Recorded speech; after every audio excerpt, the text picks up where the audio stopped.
జనరల్‌గా ఈ మధ్య యువతను గాని అంటే లైక్ 25, 30, 35 అట్లా ఆ ఏజ్ వాళ్ళకి బేసికల్‌గా ఉద్యోగం అంటే కొంతమంది సక్సెస్‌ఫుల్ ఇవాళ రేపు బిజినెస్‌లు స్టార్ట్ చేసి చాలా అద్భుతంగా సక్సెస్ అయిన వాళ్ళున్నారు.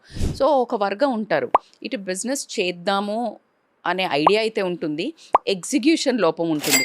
డబ్బు కూడా ఓ మోస్తరులో పర్లేదు. కానీ నిర్ణయం తీసుకొని దాన్ని కమిట్ అవ్వాలని భయమా? Fear of ఫెయిల్యూరా?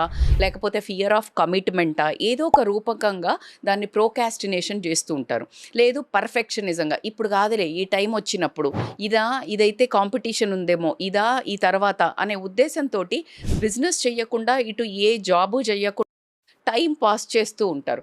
అయితే ఇది టైం పాస్ అనంటే వాళ్ళ ఉద్దేశంలో ఏంటంటే డబ్బు ఉంది కదా! ఎదురుగా కనిపిస్తుంది. సో, డబ్బు సాధించాలి, సంపాదించాలి అనే ఉద్దేశం అంటే ఒక ఫైర్ ఎక్కువగా ఒక గోల్ చాలా సీరియస్‌గా ఇంటెన్సిటీ ఆఫ్ ద గోల్ సీరియస్‌గా లేనప్పుడు ఏంటి అనంటే ఈ ఎగ్జిక్యూషన్ చెయ్యకుండా ఆల్రెడీ బిజినెస్ చేస్తాము అనుకోవటం గాదు. వీళ్ళు చేసేస్తున్నాము అనుకునే దాంట్లో బ్రతుకుతుంటారు.